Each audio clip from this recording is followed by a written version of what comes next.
Hello students, hi, how are you? എല്ലാവരും സുഖമായിട്ട് ഇരിക്കണമല്ലോ അല്ലേ? ഓക്കെ.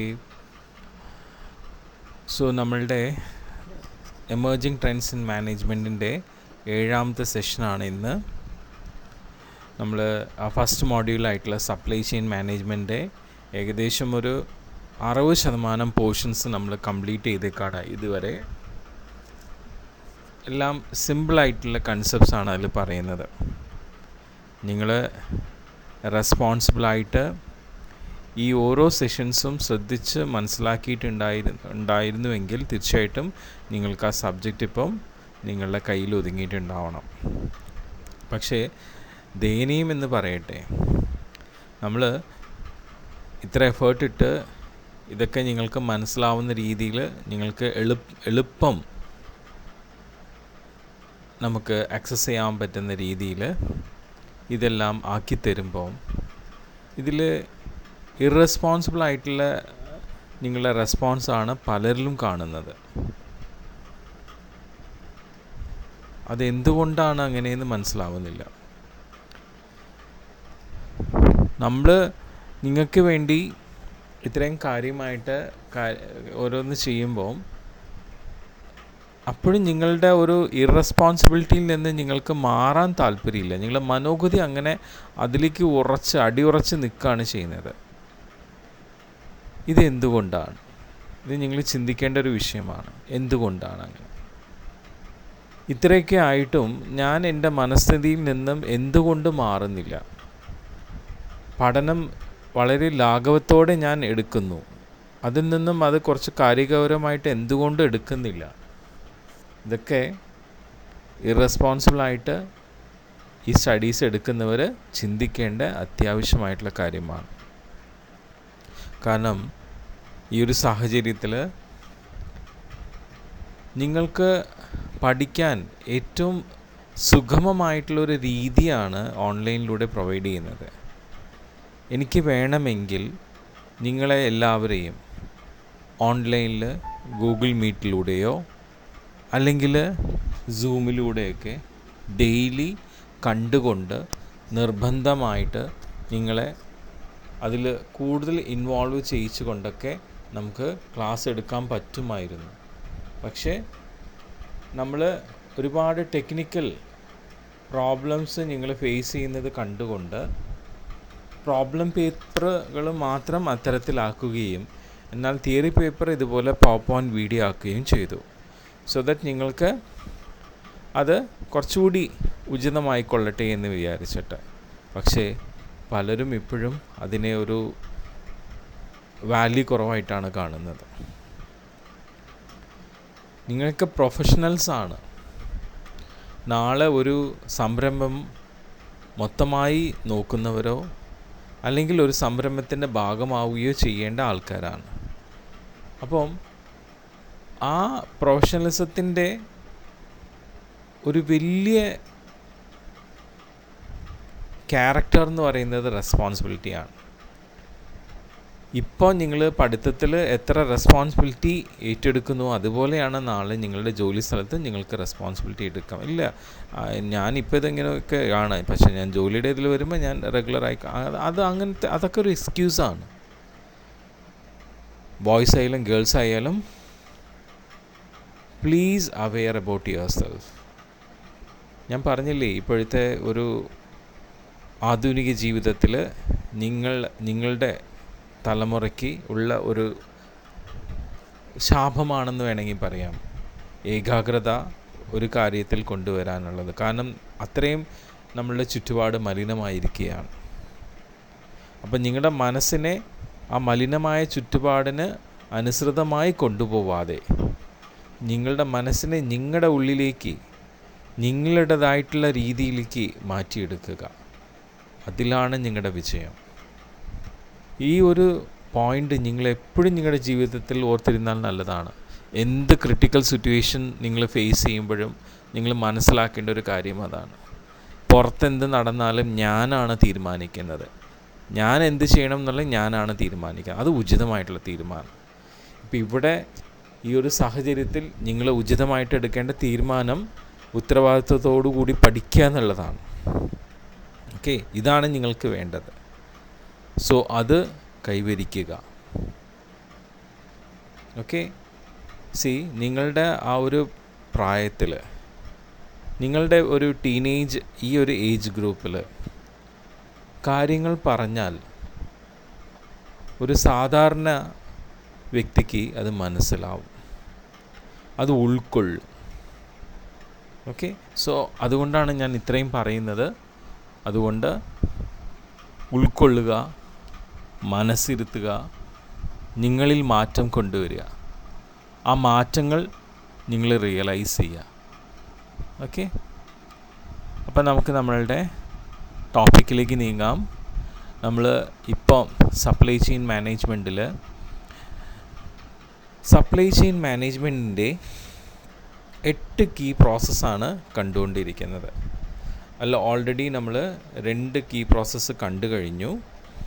ഒന്ന് നമ്മൾ ഏറ്റവും ആദ്യം പറഞ്ഞ കസ്റ്റമർ റിലേഷൻഷിപ്പ് മാനേജ്മെൻറ്റ്, CRM.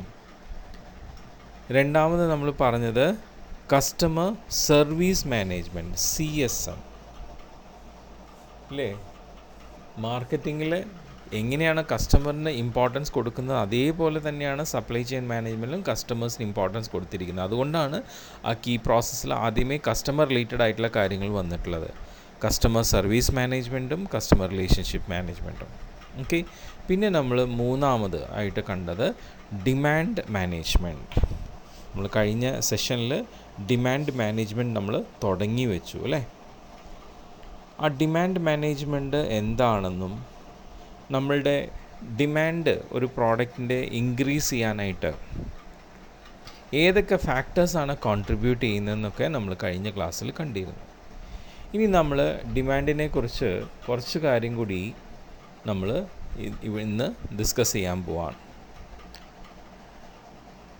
അപ്പോൾ ഈ ഡിമാൻഡ് മാനേജ്മെൻറ്റിലാണ് നമ്മൾ ഡിമാൻഡ് ഫോർകാസ്റ്റിംഗ് നടത്തുന്നത്. നിങ്ങൾ എക്കണോമിക്സിൽ ഡിമാൻഡ് ഫോർകാസ്റ്റിങ്ങിനെ കുറിച്ച് പഠിച്ചിട്ടുണ്ടാവും അല്ലേ? What is demand forecasting?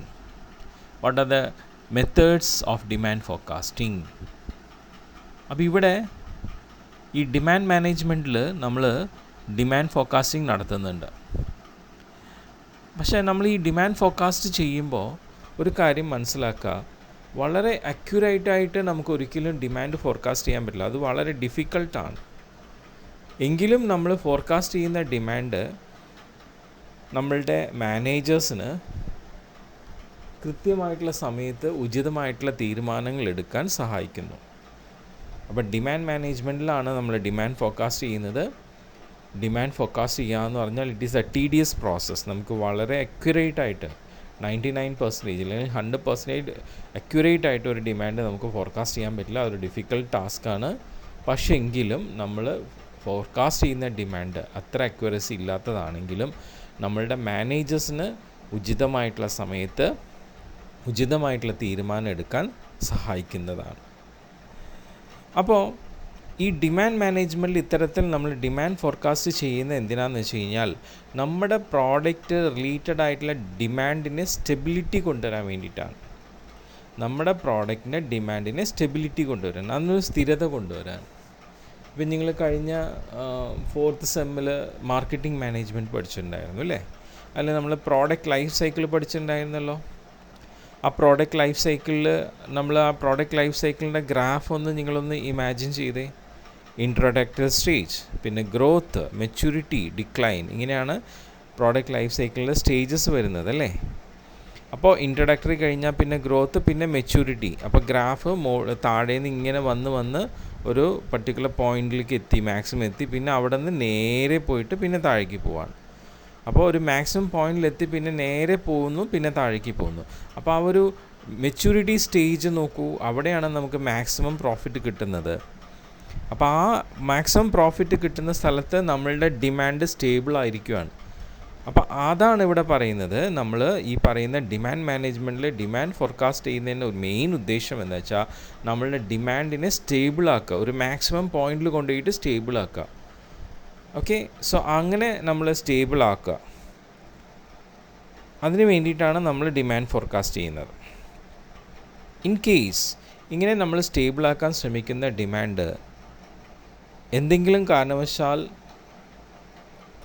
താഴേക്ക് പോകാമെന്ന് വിചാരിക്കുക. നമ്മൾ ഫോർകാസ്റ്റ് ചെയ്യണം, ഓക്കെ നാളെ അടുത്ത മാസം ഇത്ര ഡിമാൻഡ് ഉണ്ടാവും, പിന്നത്തെ മാസം ഇത്ര ഡിമാൻഡ് ഉണ്ടാവും. നമ്മൾ ഫോർകാസ്റ്റ് ചെയ്ത് പ്ലാൻ ചെയ്ത് വെച്ചേക്കാണ്, പക്ഷെ അത് റിയൽ ആയിട്ടില്ല. പക്ഷേ വൺസ് അത് റിയൽ ആവുന്ന സമയത്ത് നമ്മൾ പ്ലാൻ ചെയ്ത് വെച്ചേക്കുന്ന പോലെ ഡിമാൻഡ് ഉണ്ടായില്ല, ഡിമാൻഡ് താഴേക്കാണ് പോകണമെന്നുണ്ടെങ്കിൽ കമ്പനി എന്ത് ചെയ്യും? അതിന് സപ്പോർട്ടീവായിട്ട് അഡ്വർടൈസ്മെൻറ്റ്സും അതുപോലെ സെയിൽസ് പ്രൊമോഷൻസൊക്കെ ഫോം ചെയ്യും, അഡോപ്റ്റ് ചെയ്യും. അപ്പോൾ ആ രീതിയിൽ അഡ്വർടൈസ്മെൻറ്റ്സും സെയിൽസ് പ്രൊമോഷൻസൊക്കെ അഡോപ്റ്റ് ചെയ്യുന്ന സമയത്ത് അത് നമ്മളുടെ ഡിമാൻഡിനെ ഇൻക്രീസ് ചെയ്യാൻ ഹെൽപ്പ് ചെയ്യും. ഡിസ്കൗണ്ട്സ്, റിബേറ്റ്സ്, ഗിഫ്റ്റുകൾ, ഇതൊക്കെ നമ്മളുടെ ഡിമാൻഡിനെ ബൂസ്റ്റ് ചെയ്യുന്ന ഘടകങ്ങളാണ്. അപ്പം ഓരോ സമയത്ത് നമ്മൾ ഫോർകാസ്റ്റ് ചെയ്യുന്ന ഡിമാൻഡ് സപ്പോസ് താഴേക്ക് പോകാനുള്ള പ്രവണത കാണിക്കുകയാണെങ്കിൽ ഓട്ടോമാറ്റിക്കലി നമ്മൾ എന്ത് ചെയ്യും? അതിനെ വേറെ കുറച്ച് strategies, marketing strategies, specific plans എന്നാണ് പറയുക. അതിൽ advertisements, sales promotions, gift, discount, ഇങ്ങനെയൊക്കെയുള്ള കാര്യങ്ങൾ നമ്മൾ ചെയ്യുന്നുണ്ടാവും, ഇമ്മീഡിയറ്റ് ആയിട്ട് ചെയ്യുന്നുണ്ടാവും. അപ്പോൾ അങ്ങനെ ചെയ്യുമ്പോൾ എന്തായി? ഡിമാൻഡിനെ അത് ബൂസ്റ്റ് ചെയ്യും. ഓക്കെ, ഇനി സപ്പോസ് നമ്മൾ പ്ലാൻ ചെയ്ത് വെച്ചിരിക്കുന്ന ഡിമാൻഡിലും കൂടുതലായിട്ടാണ് ഡിമാൻഡ് വരുന്നതെന്ന്, എക്സസ് ഡിമാൻഡാണ് ഫോം ചെയ്യുന്നതെന്ന് വിചാരിക്കുക. നമ്മൾ അടുത്ത മാസം ഇത്ര പ്രോഡക്റ്റിൻ്റെ ഡിമാൻഡ് ഉണ്ടാവുമെന്ന് ഫോർകാസ്റ്റ് ചെയ്ത് വെച്ചിട്ടുണ്ട്. പക്ഷേ പിന്നത്തെ മാസമായപ്പോൾ അതിലും കൂടുതലായിട്ടുള്ള ഡിമാൻഡാണ് വന്നേക്കുന്നത്. പക്ഷേ നമുക്ക് ആ എക്സസ് ഡിമാൻഡ് ഫേസ് ചെയ്യാനുള്ള കപ്പാസിറ്റി ഇല്ല, നമ്മുടെ പ്രോഡക്റ്റ് ഇല്ല. അപ്പോൾ പെട്ടെന്ന് ഇനി പ്രോഡക്റ്റ് ഉണ്ടാക്കി എടുക്കാൻ പറ്റില്ല എന്ന് വിചാരിക്കൂ. അപ്പോൾ അങ്ങനെ വരുമ്പോൾ ആ സാഹചര്യത്തിൽ ആ എക്സസ് ഡിമാൻഡിനെ നമ്മുടെ ഡിമാൻഡ് മാനേജ്മെൻറ്റ് എന്ത് ചെയ്യുന്നുണ്ട്? കുറയ്ക്കാൻ ശ്രമിക്കും. അപ്പോൾ അതാണ് ഡിമാൻഡ് സ്റ്റെബിലിറ്റി കൊണ്ട് മെയിൻ ചെയ്യുന്നത്, അല്ലേ? ഒരു ഹൈ പോയിന്റിലേക്ക് ഡിമാൻഡ് എത്തി ആ ഡിമാൻഡിനെ അവിടെ സ്റ്റേബിൾ ആക്കാനായിട്ട് നോക്കുന്നതാണ് ഡിമാൻഡ് മാനേജ്മെൻറ്റ്. ഓക്കെ, സോ നമ്മൾ ആ ഹൈ പോയിന്റിൽ ആ ഡിമാൻഡ് നമ്മൾ പ്ലാൻ ചെയ്ത് വെച്ച് അതുപോലെ അത് ആ ഡിമാൻഡ് അത്രയും ഹൈ പോയിന്റിലേക്ക് എത്തിയില്ല, താഴേക്കാണ് പോകണമെന്നുണ്ടെങ്കിൽ നമ്മൾ എന്ത് ചെയ്യും? നമ്മൾ പല marketing strategies, advertisement, sales promotion, അങ്ങനെയുള്ള സ്ട്രാറ്റജീസ് ഉപയോഗിച്ചിട്ട് നമ്മളുടെ ഡിമാൻഡിനെ അത്രയും ഹൈ പോയിന്റിലേക്ക് നമ്മൾ എത്തിക്കാൻ ശ്രമിക്കും നമ്മൾ. ഇനി അതല്ല, നമ്മൾ ആ ഹൈ പോയിന്റിൽ ഡിമാൻഡ് നമ്മൾ ഫോർകാസ്റ്റ് ചെയ്ത് വെച്ചിട്ടുണ്ട്, പക്ഷേ റിയലായിട്ട് വന്ന ഡിമാൻഡ് അതിലും ഹൈ ആണെങ്കിൽ നമുക്ക് ആ ഹൈ ഡിമാൻഡ് ആവശ്യമില്ല, നമുക്ക് ആ സ്റ്റേബിൾ ഡിമാൻഡ് മതി. അപ്പം നമ്മളുടെ ആ ഹൈ പോയിന്റിലേക്ക് ആ എക്സസ് ഡിമാൻഡിനെ താഴേക്ക് കൊണ്ടുവരാൻ വേണ്ടിയിട്ട് നമ്മൾ എന്ത് ചെയ്യും? നമ്മൾ ഡിമാൻഡ് കുറയ്ക്കാൻ ശ്രമിക്കും. അങ്ങനെ കുറയ്ക്കാൻ ശ്രമിക്കുന്നത് നമ്മൾ ഡീമാർക്കറ്റിംഗ് എന്നുള്ള ടെക്നിക്കിലൂടെയാണ്. ഡിമാൻഡ് കുറയുമ്പോൾ ഡിമാൻഡ് കൂട്ടാൻ വേണ്ടി മാർക്കറ്റിംഗ് സ്ട്രാറ്റജീസ് ആയിട്ടുള്ള അഡ്വർടൈസ്മെൻറ്റ്, സെയിൽസ് പ്രൊമോഷൻ, അങ്ങനെയൊക്കെയുള്ള കാര്യങ്ങൾ ചെയ്യുന്നു. ഡിമാൻഡ് എക്സസ് ആകുമ്പോൾ ആ എക്സസ് ഡിമാൻഡിനെ കുറയ്ക്കാൻ വേണ്ടിയിട്ട് നമ്മൾ എന്ത് ചെയ്യുന്നു? ഡീമാർക്കറ്റിംഗ് ചെയ്യുന്നു. ഡീമാർക്കറ്റിംഗ് എന്നുള്ള ടെക്നിക്ക് ചെയ്യുന്നു. എന്താണ് ഡീമാർക്കറ്റിംഗ് ചെയ്യുന്നത്? പ്രൊമോഷൻസ് എല്ലാം കട്ട് ചെയ്യുക, പ്രൈസ് കൂട്ടുക, ഡിസ്കൗണ്ട്സ് വിഡ്രോ ചെയ്യുക. ഇങ്ങനെ വരുമ്പോൾ സ്വാഭാവികമായിട്ടും ആൾക്കാർക്ക് എന്താണ്? നമ്മുടെ പ്രോഡക്റ്റിനുള്ള ഡിമാൻഡ് കുറയും. അപ്പോൾ അങ്ങനെ നമ്മളെ ഡിമാൻഡ് മാനേജ്മെൻറ്റ് എപ്പോഴും ഡിമാൻഡിനെ ബാലൻസ് ചെയ്യുകയാണ് ചെയ്യുന്നത്. ബാലൻസ് എങ്ങനെയാണ് ചെയ്യുന്നത്? ആ പ്രോഡക്റ്റിൻ്റെ ഡിമാൻഡും മാനുഫാക്ചറുടെ കപ്പാസിറ്റി, അത് കേപ്പബിലിറ്റി, ആ ഡിമാൻഡിനനുസരിച്ച് ഉണ്ടാക്കുന്നതും തമ്മിലുള്ള ഒരു ബാലൻസിങ് ആണ് ഡിമാൻഡ് മാനേജ്മെൻറ്റ് കൊണ്ടുവരുന്നത്. ഓക്കെ, ഈ ബാലൻസ് ഇല്ലാതെ വന്നു കഴിഞ്ഞാൽ എന്താ സംഭവിക്കുക? കസ്റ്റമറിൻ്റെ ഡിമാൻഡ് വന്നു, മാനുഫാക്ചർക്ക് അത് ഫേസ് ചെയ്യാനുള്ള, ആ ഡിമാൻഡിനെ ഫേസ് ചെയ്യാനുള്ള കപ്പാസിറ്റി ഇല്ല, അത്രയും പ്രൊഡ്യൂസ് ചെയ്തിട്ടില്ല. അപ്പോൾ ആ ഡിമാൻഡ് സാറ്റിസ്ഫൈ ചെയ്യാൻ പറ്റില്ല. എഗെയിൻ എക്സസ് ഡിമാൻഡ് വന്നു, അപ്പോഴും മാനുഫാക്ചർക്ക് അയാളുടെ കേപ്പബിലിറ്റി കൊണ്ട് ആ എക്സസ് ഡിമാൻഡ് ഫേസ് ചെയ്യാൻ പറ്റുന്നില്ല. സോ ഇങ്ങനെയുള്ള ക്രിട്ടിക്കൽ സിറ്റുവേഷൻസിൽ നമ്മളുടെ പ്രോഡക്റ്റ് ഓഫ് ദ ഡിമാൻഡും മാനുഫാക്ചറുടെ കേപ്പബിലിറ്റിയും തമ്മിൽ ബാലൻസ് ചെയ്യിക്കുന്നത് ഈ ഡിമാൻഡ് മാനേജ്മെൻ്റ് ആണ്. അപ്പോൾ ഡിമാൻഡ് മാനേജ്മെൻറ്റ് എന്താ ചെയ്യണമെന്നുള്ളത് നിങ്ങൾക്ക് വ്യക്തമായിട്ടുണ്ടാവും, അല്ലേ? അപ്പോൾ ഡിമാൻഡ് മാനേജ്മെൻറ്റിലാണ് നമ്മൾ ഡിമാൻഡ് ഫോർകാസ്റ്റ് ചെയ്യുന്നത്. നമ്മൾ ഫോർകാസ്റ്റ് ചെയ്യുന്നത് അത്ര അക്യുറേറ്റ് അല്ല എങ്കിലും ആ അക്യുറേറ്റ് അല്ലാത്ത ഒരു സപ്പോസ് ഒരു 80 to 90% അക്യുറസി ഉള്ള ആ ഡിമാൻഡ് ഫോർകാസ്റ്റിംഗ് നമ്മുടെ മാനേജേഴ്സിന് ടൈമിലി ഡിസിഷൻസ് എടുക്കാൻ ഹെൽപ്പ് ചെയ്യുന്നതാണ്. അപ്പം എപ്പോഴും നമ്മൾ ഡിമാൻഡ് മാനേജ്മെൻറ്റ് ഇത്തരത്തിൽ ഡിമാൻഡ് ഫോർകാസ്റ്റ് ചെയ്തിട്ട് നമ്മുടെ ഡിമാൻഡിനെ ഒരു സ്റ്റേബിൾ പോയിൻറ്റിലേക്ക് എത്തിക്കാനാണ് ശ്രമിക്കുന്നത്. അതൊരു ഹൈ പോയിൻ്റ് ആയിരിക്കും. സപ്പോസ് ഇപ്പോൾ നമ്മൾ അങ്ങനെ ഹൈ പോയിൻറ്റിൽ എത്തിക്കാൻ ശ്രമിക്കുമ്പോൾ ആക്ച്വലായിട്ട് ആ ഡിമാൻഡ് വരുന്ന സമയത്ത് അത് താഴേക്കാണ് പോകുന്നുണ്ടെങ്കിൽ അതിനെ വീണ്ടും മുകളിലേക്ക് ആക്കാൻ വേണ്ടിയിട്ട് അഡ്വർടൈസ്മെൻറ്റ്, സെയിൽസ് പ്രൊമോഷൻ അങ്ങനെയുള്ള ആക്ടിവിറ്റീസ് നമ്മൾ പ്രൊമോട്ട് ചെയ്ത് ബൂസ്റ്റ് ചെയ്ത് ഡിമാൻഡിനെ ആ പോയിൻറ്റിലേക്ക് എത്തിക്കും. ഇനി അഥവാ നമ്മൾ ആക്ച്വലായിട്ടുള്ള ഡിമാൻഡ് നമ്മൾ പോയിൻ്റ് ഔട്ട് ചെയ്തിട്ടുള്ള ആ ഹൈ പോയിൻറ്റിലേക്ക് എക്സസ് ആയിട്ട് പോയിട്ടുണ്ടെങ്കിൽ ആ എക്സസിനെ നമുക്ക് ഡൗണിലേക്ക് കൊണ്ടുവരാൻ ഡീമാർക്കറ്റിംഗ് എന്ന് പറയുന്ന ടെക്നിക്ക് ഉപയോഗിച്ചിട്ട് നമ്മൾ ആ ഡിമാൻഡിനെ കുറയ്ക്കും. ആ സമയത്ത് കുറച്ച് പ്രൈസ് ഇത്തിരി കൂട്ടും, ഡിസ്കൗണ്ട്സ് വിത്ഡ്രോ ചെയ്യും, അതുപോലെ ഗിഫ്റ്റ്സ് കൊടുക്കുന്നതൊക്കെ വിത്ഡ്രോ ചെയ്ത് അങ്ങനെ ഡിമാൻഡ് എക്സസ് ഉള്ളത് കുറയ്ക്കാൻ ശ്രമിക്കും. ഇങ്ങനെ നമ്മൾ ആ ഡിമാൻഡ് മാനേജ്മെൻറ്റിൽ പ്രോഡക്റ്റിൻ്റെ ഡിമാൻഡും നമ്മുടെ മാനുഫാക്ചറുടെ കേപ്പബിലിറ്റിയും തമ്മിൽ ഒരു ബാലൻസാണ് കൊണ്ടുവരാൻ ശ്രമിക്കുന്നത്. ഓക്കെ, അപ്പം എങ്ങനെയാണ് ഡിമാൻഡ് മാനേജ്മെൻറ്റ് ആക്ട് ചെയ്യുന്നതെന്നുള്ളത് മനസ്സിലായല്ലോ. ഓക്കെ, നമ്മുടെ ഡിമാൻഡ് മാനേജ്മെൻറ്റിൻ്റെ ആക്ടിവിറ്റീസ് ഏതൊക്കെയാണെന്ന് നമുക്ക് നോക്കാം. നമ്മൾ ഡിമാൻഡ് മാനേജ്മെൻറ്റിലാണ് ഡിമാൻഡ് ഫോർകാസ്റ്റ് ചെയ്യണമെന്ന് പറഞ്ഞു. അപ്പോൾ ഫോർകാസ്റ്റ് ചെയ്യുന്നത് സ്പെസിഫിക് ആണ്.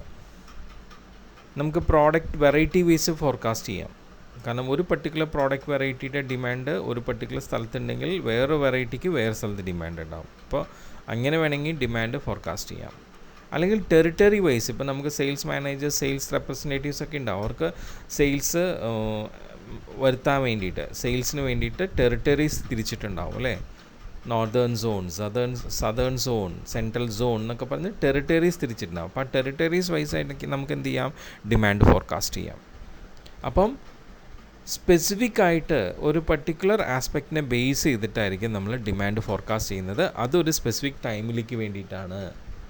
സപ്പോസ് 1 മന്തിലേക്കോ 3 മന്ത്സിലേക്കോ 6 മന്തിലേക്കോ 1 ഇയറിലേക്കൊക്കെ നമുക്ക് ഡിമാൻഡ് ഫോർകാസ്റ്റ് ചെയ്യാവുന്നതാണ്. അപ്പോൾ വൺസ് അങ്ങനെ നമ്മൾ ഡിമാൻഡ് ഫോർകാസ്റ്റ് ചെയ്ത് കഴിഞ്ഞാൽ പിന്നീട് നമ്മൾ ചെയ്യുന്നത് അതിന് അനുസൃതമായിട്ട് നമ്മുടെ സപ്ലൈ ചെയിൻ മാനേജ്മെൻറ്റിലുള്ള ആക്ടിവിറ്റീസ് കോർഡിനേറ്റ് ചെയ്യുക എന്നുള്ളതാണ്. എന്തൊക്കെ ആക്ടിവിറ്റീസാണ് നമുക്ക് വരിക? Procurement of raw materials, manufacturing the products, distribution of the products, ഇതൊക്കെ നമുക്ക് വരുന്നതാണ് അല്ലേ. അപ്പോൾ അത് കോർഡിനേഷൻ.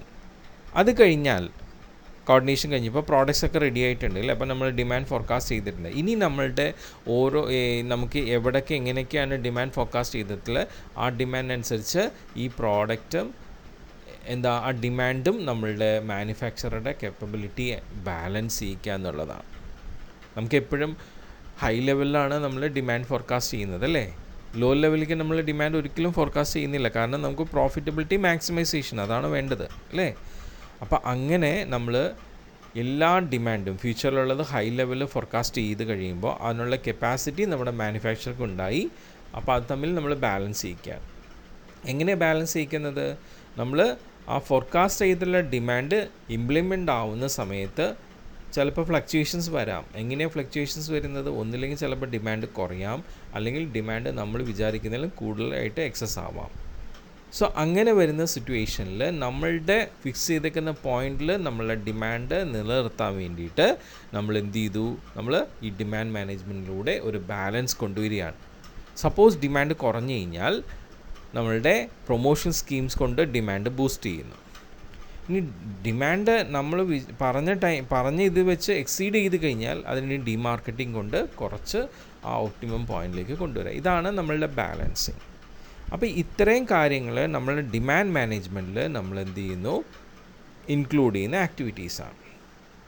ഓക്കെ, ഇനി ആ ഡിമാൻഡ് മാനേജ്മെൻറ്റിൽ നമ്മൾ ചെയ്യുന്ന ഡിമാൻഡ് ഫോർകാസ്റ്റിങ്ങിന് ഒരു പ്രത്യേകതയുണ്ട്. ആ പ്രത്യേകത എന്താണെന്ന് നമുക്ക് നോക്കാം. ഇപ്പോൾ നമ്മളുടെ സപ്ലൈ ചെയിനിലുള്ള എല്ലാ തീരുമാനങ്ങളുടെ ബേസിസ് എന്ന് പറയുന്നത് നമ്മളുടെ ഈ പറയുന്ന ഡിമാൻഡ് ഫോർകാസ്റ്റിംഗ് ആണ്. നമ്മൾ സപ്ലൈ ചെയിനിൽ എടുക്കുന്ന മാനുഫാക്ചറിങ് ഡിസിഷൻസ്, പ്രൊക്യൂർമെൻറ്റ് ഡിസിഷൻസ്, അതുപോലെ ഡിസ്ട്രിബ്യൂഷൻ ഡിസിഷൻസ്, ഇതെല്ലാം നമ്മുടെ ഫോർകാസ്റ്റിങ്ങിനെ ബേസ് ചെയ്തിട്ടാണ്. അത് നമ്മൾ വളരെ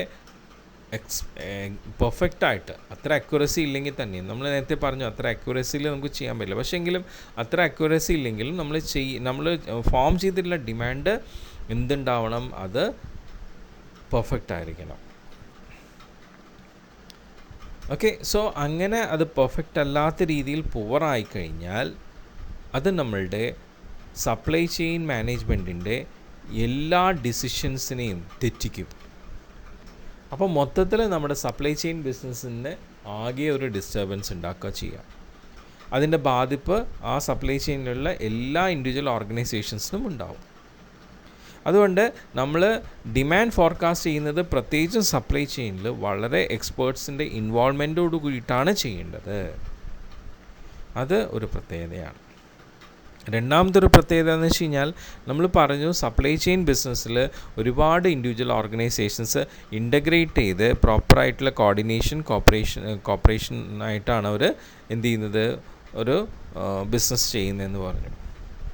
അപ്പോൾ ഈ ഫോർകാസ്റ്റിംഗ് എന്നുള്ള കാര്യം വന്നപ്പോൾ നമ്മുടെ സപ്ലൈ ചെയിനിലുള്ള ഓരോ ഇൻഡിവിജ്വൽസിനും സെപ്പറേറ്റ് ആയിട്ട് അവരുടേതായിട്ടുള്ള രീതിയിൽ അവർക്ക് വേണ്ട ഡിമാൻഡ് ഫോർകാസ്റ്റ് ചെയ്യാം, അല്ലേ?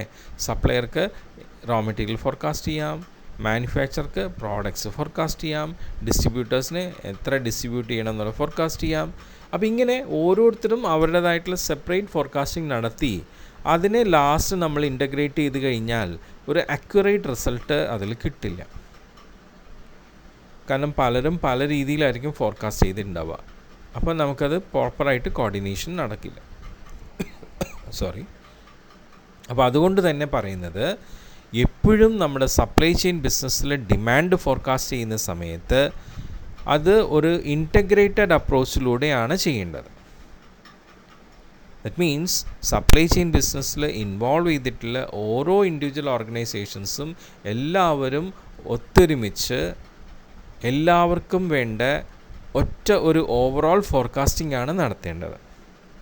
ഇങ്ങനെ ജോയിൻ്റ് ആയിട്ട് ഒരു ഫോർകാസ്റ്റിംഗ് നടത്തി കഴിഞ്ഞാൽ തീർച്ചയായിട്ടും നമ്മൾ ഫോർകാസ്റ്റ് ചെയ്തിട്ടുള്ള ഡിമാൻഡ് വളരെ എഫിഷ്യൻ്റായിട്ട് സപ്ലൈ ചെയിനിലുള്ള ഓരോ ഇൻഡിവിജ്വൽസിനും മീറ്റ് ചെയ്യാൻ പറ്റും.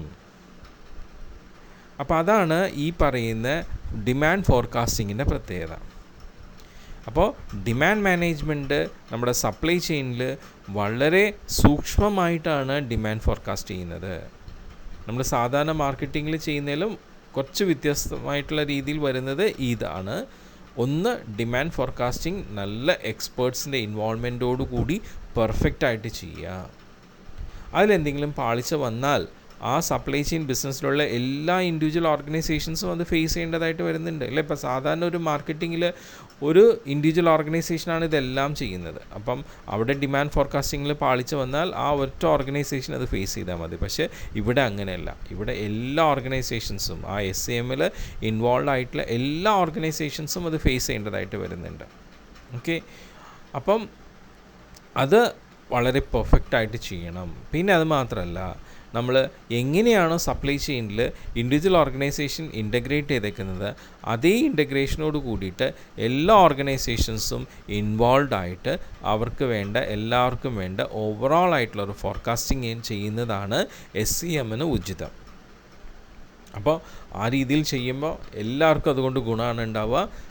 അതുമാത്രമല്ല, ഈ പറയുന്ന ഓരോ ഇൻഡിവിജ്വൽ ഓർഗനൈസേഷൻസും എയിം ചെയ്യുന്നത് നമ്മുടെ കസ്റ്റമേഴ്സിനെ പ്രോപ്പറായിട്ട് സെർവ് ചെയ്ത് മാക്സിമം സാറ്റിസ്ഫാക്ഷൻ കൊടുത്തുകൊണ്ട് ഏറ്റവും റെഡ്യൂസ്ഡ് കോസ്റ്റിൽ മാക്സിമം പ്രോഫിറ്റ് ഉണ്ടാക്കുക എന്നുള്ളതാണ്. അപ്പോൾ ഈ എല്ലാ ഉദ്ദേശങ്ങളും നമുക്ക് ഒരുപോലെ കൈവരിക്കാൻ പറ്റും. അതുമാത്രമല്ല, നമ്മൾ ഫോർകാസ്റ്റ് ആയിട്ടുള്ള ഡിമാൻഡ് നമുക്ക് എല്ലാവർക്കും ഈ SCMലുള്ള എല്ലാ ഓർഗനൈസേഷൻസിനും വളരെ ഇഫക്റ്റീവായിട്ട് മീറ്റ് ചെയ്യാനും പറ്റും. ഓക്കെ, സോ അതാണ് നമ്മളുടെ ഈ ഡിമാൻഡ് ഫോർകാസ്റ്റിങ്ങിൻ്റെ SCMലെ ഡിമാൻഡ് ഫോർകാസ്റ്റിങ്ങിൻ്റെ ഒരു പ്രത്യേകത എന്ന് പറയുന്നത്. അപ്പോൾ അത് നമ്മൾ മനസ്സിലാക്കിയെടുക്കണം. അപ്പോൾ എങ്ങനെയാണ് ഡിമാൻഡ് ഫോർകാസ്റ്റിംഗ് നമ്മുടെ സപ്ലൈ ചെയിനിൽ ചെയ്യണമെന്നുള്ളത് മനസ്സിലായല്ലോ. അപ്പോൾ നമ്മൾ ഈ പറഞ്ഞ ഡിമാൻഡ് ഫോർകാസ്റ്റിംഗ് നമ്മൾ വിചാരിക്കുന്നത് പോലെ അത്രയും ഈസി ആയിട്ടുള്ളൊരു ടാസ്ക് അല്ല. ഇതൊരു ഡിഫിക്കൽട്ട് ടാസ്ക്കാണ്. കാരണം നമ്മുടെ മനുഷ്യൻ്റെ ലൈഫ് പോലെ, നമ്മുടെ മനുഷ്യൻ്റെ ഭാവി പോലെ തന്നെ ഒരു പ്രോഡക്റ്റിൻ്റെ ഭാവിയും അൺപ്രഡിക്റ്റബിളാണ്. നമുക്കിത് എങ്ങനെ വേണമെങ്കിൽ എക്സ്പെക്റ്റ് ചെയ്യാം, അസ്യൂം ചെയ്യാം അല്ലേ, ഇങ്ങനെയൊക്കെ ആവണമെന്ന് അസ്യൂം ചെയ്യാം. പക്ഷേ അത് അതുപോലെ ആവണമെന്ന് നിർബന്ധമൊന്നുമില്ല. ഇപ്പോൾ ഇതേ നോക്കൂ, ഈ കഴിഞ്ഞ 2019 ഡിസംബറിൽ ഒരു 6 മാസത്തെ ഡിമാൻഡ് ഫോർകാസ്റ്റിംഗ് ഒരു കമ്പനി നടത്തി. ജനുവരി, ഫെബ്രുവരി, മാർച്ച്, ഏപ്രിൽ, മെയ്, ജൂൺ. എന്തുണ്ടായി? അത് നടത്തിയ ഡിമാൻഡ് ഫോർകാസ്റ്റിംഗ് അതുപോലെ സംഭവിച്ചോ? ഇല്ല. കൊറോണ കാരണം മൊത്തം തകരുക ചെയ്തത്. സോ അതാ പറയുന്നത്, നമുക്കൊന്നും മൊത്തത്തിൽ അങ്ങ് ഫുള്ളി പ്രെഡിക്റ്റ് ചെയ്യാൻ പറ്റില്ല എല്ലാ കാര്യങ്ങളും. ഇത് ഒരുപാട് പ്രശ്നങ്ങളുണ്ട്. ഇപ്പം നാച്ചുറൽ കലാമിറ്റി ആയിട്ടാണ് ഇതിപ്പോൾ ഇങ്ങനെ സംഭവിച്ചിട്ടുള്ളത് അല്ലേ. അതല്ലാതെയും നമുക്ക് ഒരുപാട് ഫാക്ടേഴ്സ് ഈ ഡിമാൻഡ് ഫോർകാസ്റ്റിങ്ങിനെ ഇൻഫ്ലുവൻസ് ചെയ്യുന്നുണ്ട്. അതിൽ ഏറ്റവും സുപ്രധാനമായിട്ടുള്ളൊരു ഫാക്ടർ എന്ന് പറയുന്നത് പ്രത്യേകിച്ച് നമ്മുടെ പ്രോഡക്റ്റിൻ്റെ കൺസ്യൂമർ ബിഹേവിയറാണ്. കാരണം ഈ കൺസ്യൂമർ ബിഹേവിയർ എന്ന് പറയുന്നത് വളരെ കോംപ്ലക്സ് ആയിട്ടുള്ള ഒരു പ്രോസസ്സാണ്. ഒരു പ്രോഡക്റ്റിൻ്റെയും കൺസ്യൂമർ ബിഹേവിയർ എക്സാക്റ്റായിട്ട് നമുക്ക് പ്രെഡിക്റ്റ് ചെയ്യാൻ ഭയങ്കര ബുദ്ധിമുട്ടാണ്. കാരണം എപ്പോഴാണ് അതിൽ ചേഞ്ച് വരിക എന്ന് നമുക്കൊന്നും പ്രെഡിക്റ്റ് ചെയ്യാൻ പറ്റില്ല. നമുക്ക് ഒരു പർട്ടിക്കുലർ പ്രോഡക്റ്റിൻ്റെ കൺസ്യൂമർ ബിഹേവിയർ ഇന്നതാണെന്ന് മനസ്സിലാക്കുമ്പോൾ തന്നെ ചിലപ്പോൾ വീണ്ടും മാറ്റങ്ങൾ ഉണ്ടായിട്ടുണ്ടാവും അതിൽ. അപ്പോൾ അതുകൊണ്ടാണ് പറയുന്നത്, കൺസ്യൂമർ ബിഹേവിയർ ഇത്രയും കോംപ്ലക്സ് ആയിട്ടുള്ള ഒരു ഫാക്ടർ ഈ ഡിമാൻഡ് ഫോർകാസ്റ്റിങ്ങിനെ ഇൻഫ്ലുവൻസ് ചെയ്യുന്നത് കൊണ്ട് തന്നെ ഡിമാൻഡ് ഫോർകാസ്റ്റിംഗ് ഒരു കോംപ്ലക്സ് ഡിഫിക്കൾട്ട് ടാസ്ക്കാണ്. പിന്നെ ഇത് മാത്രമല്ല, നമ്മുടെ പോപ്പുലേഷൻ ഗ്രോത്തിൻ്റെ ഒരുപാട് ഫാക്ടേഴ്സ് ഇതിനെ ഇൻഫ്ലുവൻസ് ചെയ്യുന്നുണ്ട്. നമ്മളുടെ സമ്പദ്ഘടന ഇതും നമ്മളുടെ ഡിമാൻഡ് ഫോർകാസ്റ്റിങ്ങിനെ ഇൻഫ്ലുവൻസ് ചെയ്യുന്നുണ്ട്. നമ്മുടെ ഗവൺമെൻറ്റിൻ്റെ പോളിസീസ് ഈ ഡിമാൻഡ് ഫോർകാസ്റ്റിങ്ങിനെ ഇൻഫ്ലുവൻസ് ചെയ്യുന്നുണ്ട്. അപ്പോൾ ഇങ്ങനെയൊക്കെയുള്ള വളരെ പ്രാധാന്യം അർഹിക്കുന്ന ഫാക്ടേഴ്സ് നമ്മളുടെ ഡിമാൻഡ് ഫോർകാസ്റ്റിങ്ങിനെ ഇൻഫ്ലുവൻസ് ചെയ്യുന്നത് കൊണ്ട് നമ്മൾ ഡിമാൻഡ് ഫോർകാസ്റ്റ് ചെയ്യുന്ന സമയത്ത് ഈ ഓരോ ഫാക്ടേഴ്സും കൃത്യമായി ഐഡൻറ്റിഫൈ ചെയ്ത് അത് എങ്ങനെയൊക്കെയാണ് നമ്മളെ ഡിമാൻഡിനെ ഇൻഫ്ലുവൻസ് ചെയ്യുന്നതെന്നുള്ളത് മനസ്സിലാക്കിയിട്ട് വേണം ഡിമാൻഡ് ഫോർകാസ്റ്റ് ചെയ്യാനായിട്ട്. അപ്പം അതാണ് ഇവിടെ പറഞ്ഞു വരുന്നൊരു പോയിൻ്റ്. അപ്പം നമ്മൾ ഡിമാൻഡ് ഫോർകാസ്റ്റ് ചെയ്യുന്നത് ഒറ്റ ഒരു കാര്യത്തിനെ ബേസ് ചെയ്തിട്ടല്ല, ഒരുപാട് കാര്യങ്ങളെ ബേസ് ചെയ്തിട്ടാണ്. ഓക്കെ, അപ്പോൾ ആ രീതിയിൽ നമുക്ക് നമ്മളുടെ ഡിമാൻഡ് ഫോർകാസ്റ്റ് ചെയ്യുമ്പോൾ എന്തൊക്കെ ഫാക്ടേഴ്സാണ് കൺസിഡർ ചെയ്യേണ്ടത് എന്നുള്ളതാണ് ഇനി പറയാൻ പോകുന്നത്. അതിൽ ഏറ്റവും ആദ്യം വരുന്നത് നമ്മുടെ പ്രോഡക്റ്റിനെ കുറിച്ചുള്ള കാര്യങ്ങൾ തന്നെയാണ്. നമ്മുടെ പ്രോഡക്റ്റിന് കഴിഞ്ഞ കാലങ്ങളിൽ എത്ര ഡിമാൻഡ് ഉണ്ടായി അത് നമ്മൾ നോക്കണം. പാസ്റ്റ് ഡിമാൻഡ്, ഇപ്പം നമ്മൾ ജൂൺ മന്തിലാണ് നിൽക്കുന്നത്. ഓക്കെ, ഇനി നമ്മൾ ജൂലൈ, ഓഗസ്റ്റ്, സെപ്റ്റംബർ സപ്പോസ് ഒരു 3 മാസത്തേക്ക് ഡിമാൻഡ് ഫോർകാസ്റ്റ് ചെയ്യാൻ പോവുകയാണ്. അപ്പോൾ നമ്മൾ ലാസ്റ്റ് ഒരു 5 മാസത്തെ ഡിമാൻഡ് നമ്മൾ എന്തായിരുന്നു എന്നുള്ളത് നോക്കുകയാണ് അല്ലേ. ഇപ്പം മെയ്, ഏപ്രിൽ, മാർച്ച്, ഫെബ്രുവരി, ജനുവരി ഇത്രയും സമയങ്ങളിൽ ഡിമാൻഡ് നമ്മൾ നോക്കുകയാണ്. അപ്പോൾ അതിലൂടെ നമുക്ക് എന്ത് ചെയ്യാൻ പറ്റും, നമുക്ക് നമ്മളുടെ പ്രോഡക്റ്റിൻ്റെ ട്രെൻഡ് മനസ്സിലാക്കാൻ പറ്റും. ഈ പ്രോഡക്റ്റിൻ്റെ ട്രെൻഡ് ഇൻക്രീസിങ് ഡിമാൻഡാണോ ഡിക്രീസിങ് ഡിമാൻഡാണോ? അല്ല, ഇപ്പോൾ കൊറോണ വന്നപ്പോൾ ഏകദേശം ഫെബ്രുവരി പകുതിയോട് കൂടിയിട്ട് നമ്മളുടെ മെയ് വരെ ഡിക്രീസിങ്ങും, ഇപ്പോൾ മെയ് ലാസ്റ്റും ജൂണോടുകൂടി ചെറിയൊരു ഇൻക്രീസിങ് ആയിട്ട് വന്നേക്കുന്നു. അതുമാത്രമല്ല, നമ്മളെപ്പോലെയുള്ള കോമ്പറ്റീറ്റീവ് പ്രോഡക്ട്സിൻ്റെ ട്രെൻഡും കൂടി നമ്മൾ മനസ്സിലാക്കേണ്ടതുണ്ട്. കാരണം നമ്മൾ മാത്രമല്ല മാർക്കറ്റിലുള്ളത് അല്ലേ, നമ്മളെപ്പോലെ തന്നെയുള്ള കോമ്പറ്റീറ്റീവ് പ്രോഡക്ട്സും മാർക്കറ്റിലുണ്ട്. അപ്പോൾ അതിൻ്റെ ഡിമാൻഡിൻ്റെ ട്രെൻഡും കൂടി നമ്മൾ അറിയണം. ഇനി മൊത്തത്തിൽ നമ്മുടെ പ്രോഡക്റ്റും നമ്മളുടെ കോമ്പറ്റീറ്റേഴ്സിൻ്റെ പ്രോഡക്റ്റും എല്ലാം ചേർന്നിട്ട് ഒരു ഇൻഡസ്ട്രി ആയിട്ട് മാറുകയാണ് അല്ലേ. ഫോർ എക്സാമ്പിൾ സോപ്പ് ഇൻഡസ്ട്രിയിൽ ഒരുപാട് കമ്പനീസിൻ്റെ പ്രോഡക്ട്സ് ഉണ്ട്. അപ്പോൾ ഈ സോപ്പ് ഇൻഡസ്ട്രി എന്ന് പറയുന്നത് മൊത്തത്തിൽ എക്കണോമിക് ഗ്രോത്തിനെ എങ്ങനെ ഇൻഫ്ലുവൻസ് ചെയ്യുന്നു, അതനുസരിച്ച് ആ rate of growth of economy എങ്ങനെയാണ് അത് നമ്മൾ മനസ്സിലാക്കണം. പിന്നെ നമ്മളുടെ കൺസ്യൂമേഴ്സിൻ്റെ പർച്ചേസിങ് പവർ, അതിൻ്റെ ട്രെൻഡ് എന്താണ് അല്ലേ. ഇപ്പോഴത്തെ സാഹചര്യത്തിൽ എപ്പോഴും നമ്മളുടെ നിത്യോപയോഗ സാധനങ്ങൾക്കാണ് നമുക്ക് കൂടുതൽ പർച്ചേസിങ്, അല്ലാതെയുള്ള സാധനങ്ങൾ നമ്മൾ കുറവാണ് പർച്ചേസ് ചെയ്യുന്നത് അല്ലേ. അപ്പോൾ ആ ട്രെൻഡ് ഇപ്പോൾ ആ രീതിയിലാണ് നിൽക്കുന്നത്. പക്ഷേ ഒരു 5 മാസം മുന്നേയുള്ള ഒരു ട്രെൻഡ് അങ്ങനെ ആയിരുന്നോ? അല്ല. പിന്നെ നമുക്കിപ്പോൾ കാണുമ്പോൾ നമ്മളുടെ ഡിമാൻഡിൻ്റെ പാസ്റ്റ് ഡിമാൻഡിൻ്റെ ഒരു ചെറിയ ട്രെൻഡ് നമ്മൾ കണ്ടത് ഒരു ചെറിയ ഇൻക്രീസിങ് ആണ് ജൂണിൽ വന്നിട്ടുള്ളത്. അപ്പോൾ ഇനി നമുക്ക് അത് ഇൻക്രീസ് ചെയ്യണം അല്ലേ? അത് നമ്മൾ എന്ത് ചെയ്യുക? നമ്മൾ അതിന് വേണ്ട എന്തൊക്കെ അഡ്വർടൈസ്മെൻറ്റ്സ്, സെയിൽസ് പ്രൊമോഷൻസ് ഫോം ചെയ്യണം. ഇത് നമ്മൾ കൺസിഡർ ചെയ്യുന്നത്. അപ്പോൾ ഇത്രയും കാര്യങ്ങൾ കൺസിഡർ ചെയ്തിട്ടാണ് ഡിമാൻഡ് ഫോർകാസ്റ്റ് ചെയ്യുന്നത്. ഇനി ആ ഡിമാൻഡ് ഫോർകാസ്റ്റ് ചെയ്യുമ്പോൾ എന്തൊക്കെ സ്റ്റെപ്സാണ് അതിൽ ഇൻവോൾവ് ആയിട്ടുള്ളത് എന്നുള്ളത് നോക്കാം. അല്ല, ആദ്യം നമ്മൾ എന്ത് ചെയ്യണം? നമ്മൾ ഫോർകാസ്റ്റ് ചെയ്യുന്ന ഡിമാൻഡിന് ഒരു ലക്ഷ്യം ഉണ്ടാവണം, ഒരു ഒബ്ജക്റ്റീവ് ഉണ്ടാവണം. എന്താണ് ഇപ്പോൾ ഒബ്ജക്റ്റീവ്? ഇപ്പോൾ നമ്മൾ കഴിഞ്ഞ 5 മാസത്തെ ആ ഒരു ഡിമാൻഡ് പ്രഡിക്ഷൻ അത് അതുപോലെ നടന്നില്ല അല്ലേ? ഇപ്പം നോക്കൂ, ലൈക്ക് ഇപ്പം ഫെബ്രുവരി പകുതിയോട് കൂടിയിട്ട് മാർച്ച്, ഏപ്രിൽ, മെയ്യിലൊന്നും നമ്മളുടെ ഡിമാൻഡ് നമ്മൾ അതിന് മുമ്പ് ഫോർകാസ്റ്റ് ചെയ്ത് വെച്ചേക്കണ പോലെ എത്തിയിട്ടില്ല, എല്ലാം താഴേക്ക് പോയി. ആ സമയത്ത് നമുക്ക് ഡിമാൻഡ് ബൂസ്റ്റ് ചെയ്യാനും പറ്റിയില്ല. അപ്പം ഈ നേടാൻ പറ്റാത്ത ഡിമാൻഡ്സൊക്കെ ഇനി ഭാവിയിൽ നമുക്ക് നേടാൻ പറ്റുമോ എന്നുള്ളത് നോക്കണ്ടേ? അതാണ് നമ്മളുടെ നെക്സ്റ്റ് ലക്ഷ്യം എന്നുള്ളത്. പക്ഷെ ഒറ്റയടിക്ക് നേടാനും പറ്റില്ല. അപ്പം നമുക്ക് കഴിഞ്ഞ ഏതൊക്കെ മാസം നമ്മൾ പ്രെഡിക്റ്റ് ചെയ്തിട്ടുള്ള ഡിമാൻഡ് അനുസരിച്ച് നമുക്ക് ആ ഡിമാൻഡ് അച്ചീവ് ചെയ്യാൻ പറ്റിയില്ലയോ അത് എത്രയാണെന്ന് കണ്ടുകൊണ്ട് അതിൻ്റെ ഒരു ആവറേജ് നമ്മൾ നെക്സ്റ്റ് മന്തിലേക്ക് അച്ചീവ് ചെയ്യാൻ പറ്റുമോ എന്നുള്ളത് നമ്മൾ ശ്രമിച്ച് നോക്കുന്നു. അതാണ് നമ്മളുടെ ഡിമാൻഡിൻ്റെ ഒരു ഒബ്ജക്റ്റീവ്. അപ്പോൾ ഓരോ സമയത്തും ഇതുപോലെ നമുക്ക് നമ്മളുടെ ഡിമാൻഡിൻ്റെ ഓരോ ഒബ്ജക്റ്റീവ്സ് സെറ്റ് ചെയ്യാം. ഞാൻ ഇപ്പോഴത്തെ കണ്ടീഷൻ അനുസരിച്ചുള്ളൊരു ഒബ്ജക്റ്റീവാണ് പറഞ്ഞത്. ഇനി അങ്ങനെ നമ്മൾ ഒബ്ജക്റ്റീവ് സെറ്റ് ചെയ്യുമ്പോൾ നമുക്ക് ആ അച്ചീവ് ചെയ്യാൻ ഉദ്ദേശിക്കുന്ന ഡിമാൻഡ് അതിനെ ഇൻഫ്ലുവൻസ് ചെയ്യുന്ന ഫാക്ടേഴ്സ് ഏതൊക്കെയാണ് എന്നുള്ളത് ഐഡൻറ്റിഫൈ ചെയ്യുക. നമ്മൾ നേരത്തെ പറഞ്ഞല്ലോ, consumer behaviour, economic growth, government policies, population growth, അങ്ങനെയുള്ള പല ആസ്പെക്ട്സ് ഉണ്ട്. അപ്പോൾ അതിൽ ഏതൊക്കെയാണ് ഇൻഫ്ലുവൻസ് ചെയ്യുന്നതെന്നുള്ളത് നോക്കണം. ഓക്കെ, ഇപ്പം ഏകദേശം നമുക്കൊരു ഐഡിയ കിട്ടിയിട്ടുണ്ടാവും. പിന്നീട് നമ്മൾ ചെയ്യുന്നത് എന്താ വെച്ച് കഴിഞ്ഞാൽ നമ്മളുടെ മാർക്കറ്റിനെ ഓരോ സെഗ്മെൻറ്റ്സ് ആയിട്ട്, അത് കൺസ്യൂമേഴ്സിൻ്റെ ബേസിലോ അല്ലെങ്കിൽ നമ്മുടെ പ്രോഡക്റ്റിൻ്റെ വെറൈറ്റിയുടെ ബേസിലോ ജോഗ്രാഫിക്കൽ ഏരിയാസിൻ്റെ ബേസിലോ നമ്മൾ സെഗ്മെൻ്റ് ആക്കി മാറ്റുകയാണ് ചെയ്യുന്നത്. ഓക്കെ, അപ്പോൾ ആ രീതിയിൽ നമുക്ക് എന്ത് ചെയ്യാം? നമ്മളുടെ മാർക്കറ്റിനെ ഡിവൈഡ് ആൻഡ് റൂൾ എന്നുള്ള പോളിസിയിൽ മാറ്റാം ഈ ഫോർകാസ്റ്റിങ്ങിൽ. ഓക്കെ, സോ അത്രയും നമ്മൾ ഡിമാൻഡ് ഫോർകാസ്റ്റിങ്ങിൽ ചെയ്യുന്നു. ഇനി ബാക്കി എന്താ ചെയ്യണമെന്ന് നോക്കാം. ഓക്കെ, അപ്പോൾ നമ്മൾ ഈ ഡിമാൻഡ് ഫോർകാസ്റ്റിംഗ് ചെയ്യുന്ന സ്റ്റെപ്സിനെ കുറിച്ച് പറഞ്ഞിരുന്നു. നമ്മൾ ആദ്യം തന്നെ ഒബ്ജക്റ്റീവ് സെറ്റ് ചെയ്യണം. പിന്നെ ഈ പറയുന്ന ഡിമാൻഡിനെ ഏതൊക്കെ ഫാക്ടേഴ്സ് ഇൻഫ്ലുവൻസ് ചെയ്യുന്നു അല്ലേ? നമ്മൾ ഒരുപാട് ഫാക്ടേഴ്സ് നമ്മൾ പറഞ്ഞിരുന്നല്ലോ. കൺസ്യൂമർ ബിഹേവിയർ, പോപ്പുലേഷൻ ഗ്രോത്തിൻ്റെ ഫാക്ടേഴ്സ്, എക്കണോമിക് ഗ്രോത്തിൻ്റെ ഫാക്ടേഴ്സ്, ഗവൺമെൻറ് പോളിസീസ്, അങ്ങനെ ഒരുപാട് ഫാക്ടേഴ്സ് ഉണ്ട്. അത് ഏതൊക്കെയാണ് ഇപ്പോൾ നമ്മളുടെ ഈ ഡിമാൻഡ് ഫോർകാസ്റ്റ് ചെയ്യാൻ പോകുന്നതിൽ ഇൻഫ്ലുവൻസ് ചെയ്യുന്നതെന്ന് കണ്ടു. അത് നമ്മൾ നോക്കണം. പിന്നെ അത് കഴിഞ്ഞിട്ട് നമ്മളുടെ മൊത്തം മാർക്കറ്റിനെ സെഗ്മെൻറ്റ്സ് ആയിട്ട് ഡിവൈഡ് ചെയ്തിട്ടാണ് ഫോർകാസ്റ്റ് ചെയ്യുക. അതിപ്പം കൺസ്യൂമർ ബേസ് ചെയ്തിട്ടോ അല്ലെങ്കിൽ ടെറിട്ടറി വൈസോ അല്ലെങ്കിൽ ഇപ്പം നമുക്ക് പ്രോഡക്റ്റിൻ്റെ വെറൈറ്റി വൈസായിട്ട് സെഗ്മെൻറ്റ്സ് ആക്കി മാറ്റാം. ഇനി സെഗ്മെൻറ്റ്സ് ആക്കി മാറ്റി കഴിയുമ്പോൾ ഓരോ സെഗ്മെൻറ്റ്സിലും നമുക്ക് ഏത് സ്പെസിഫിക് മെത്തേഡിലൂടെ ഫോർകാസ്റ്റ് ചെയ്യണം എന്നുള്ളതും കൂടി നമ്മൾ ഡിസൈഡ് ചെയ്യണം. അതാണ് 4ാമത്തെ step, determining the suitable method of forecasting.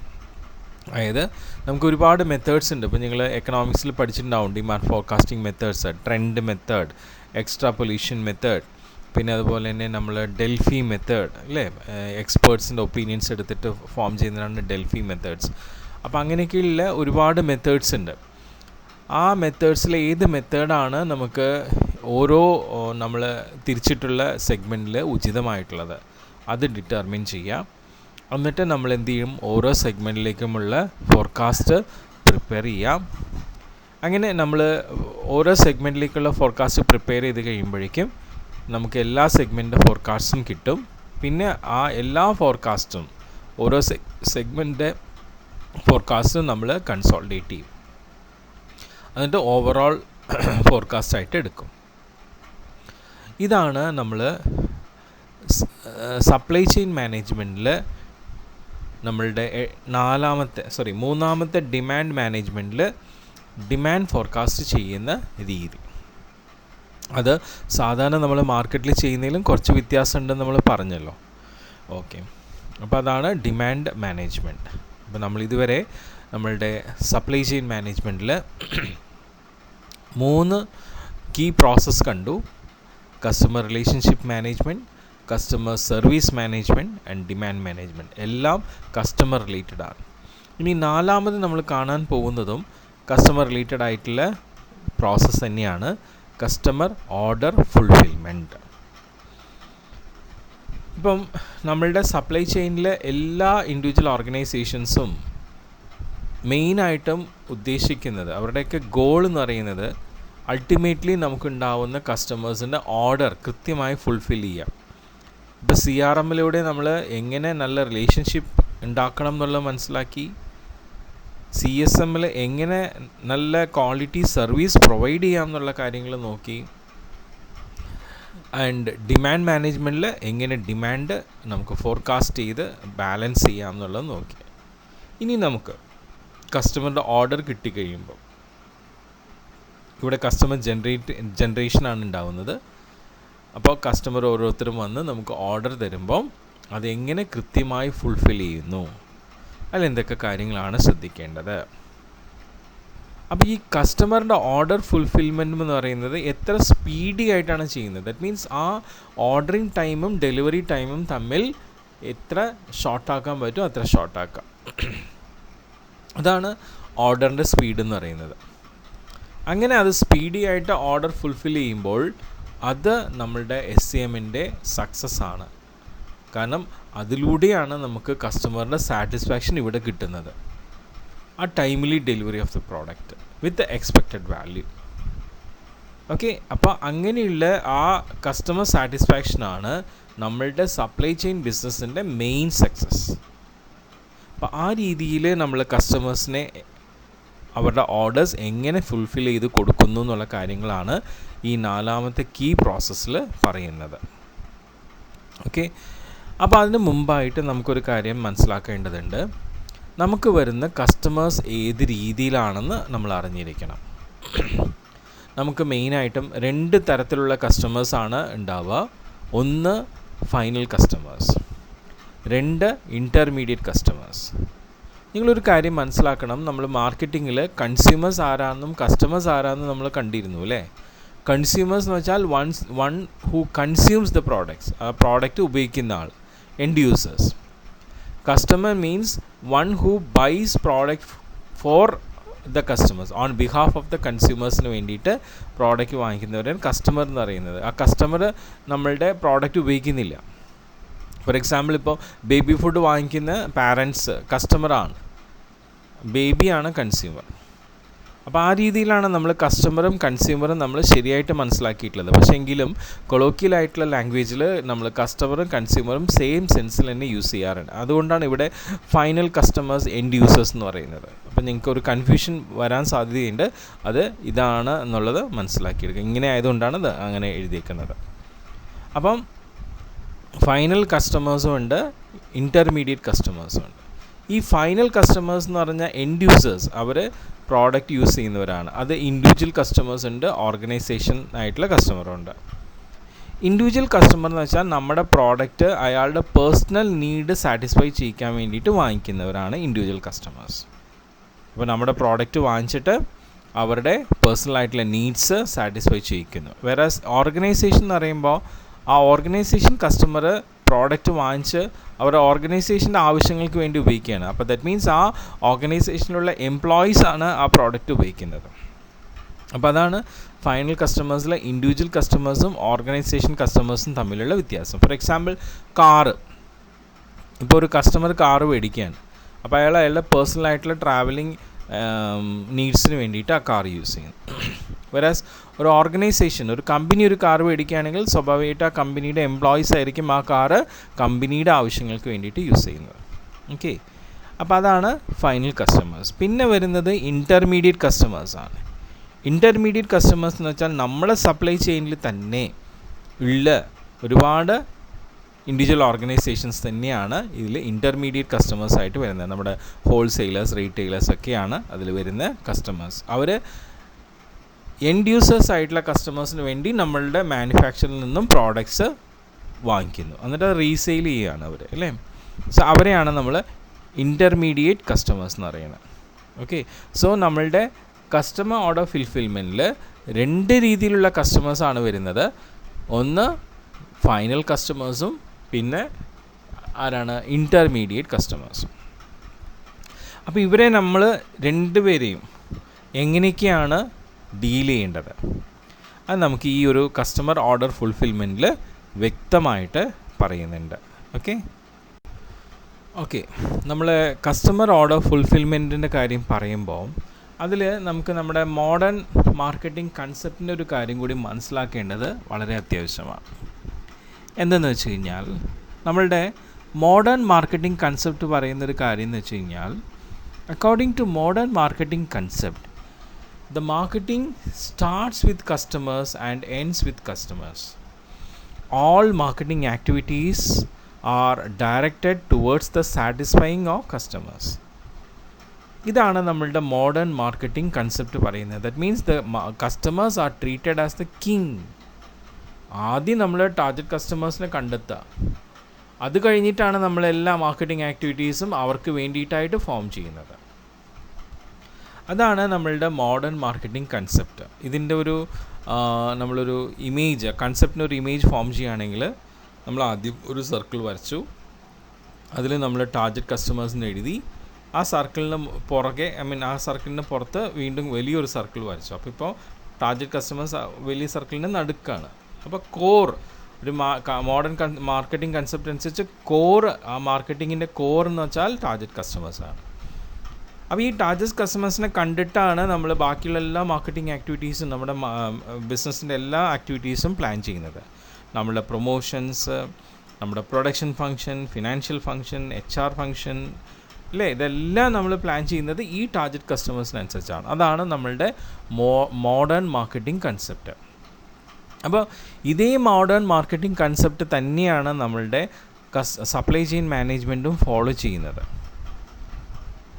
അപ്പോൾ ഈ രീതിയിൽ ആ മോഡേൺ മാർക്കറ്റിംഗ് കൺസെപ്റ്റ് ഫോളോ ചെയ്ത് നമ്മളുടെ കസ്റ്റമേഴ്സിനെ മാക്സിമം സാറ്റിസ്ഫൈ ചെയ്യിക്കൽ മാത്രമല്ല സപ്ലൈ ചെയിൻ ചെയ്യുന്നത്, അതിലുപരി അത് എക്സീഡ് ചെയ്തിട്ടുള്ള ഒരു കാര്യം കൂടി ചെയ്യുന്നുണ്ട്.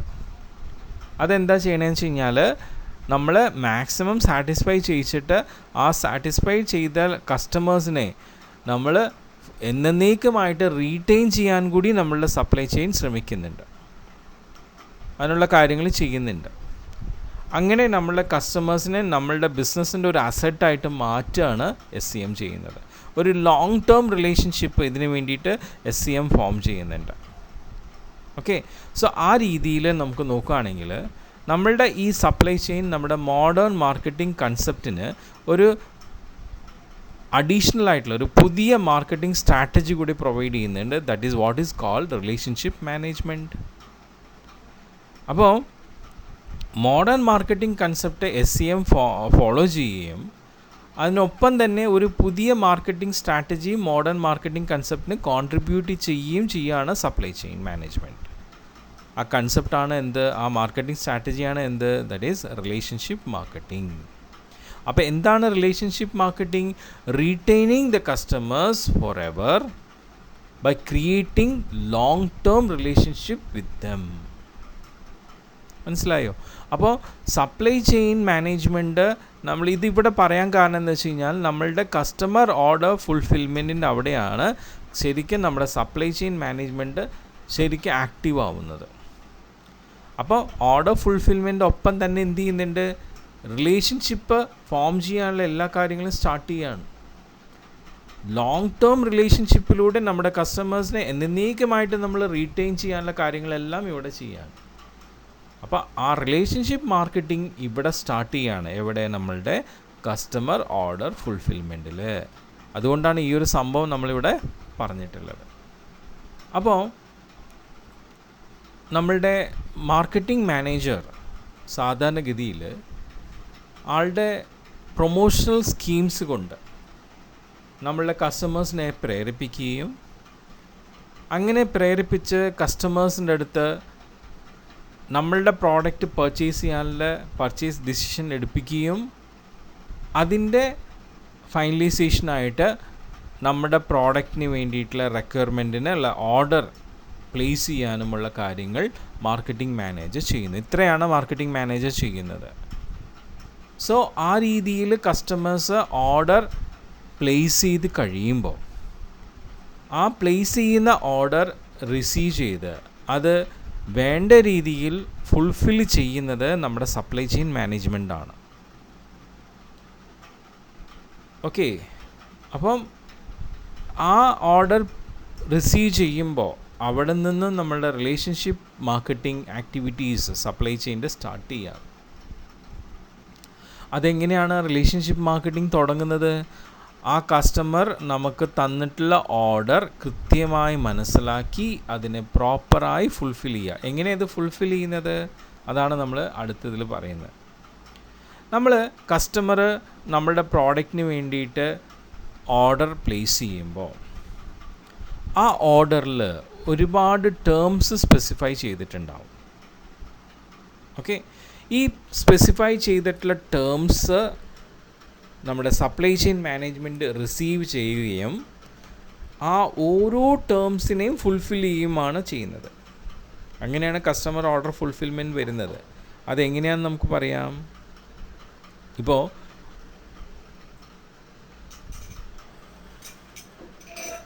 ഒരു കസ്റ്റമർ ഓർഡർ പ്ലേസ് ചെയ്ത് കഴിയുമ്പോൾ അതിൽ ഒരുപാട് ടേംസ് ഉണ്ടാവും എന്ന് പറഞ്ഞു അല്ലേ? എന്തൊക്കെയാണ് ടേംസ്?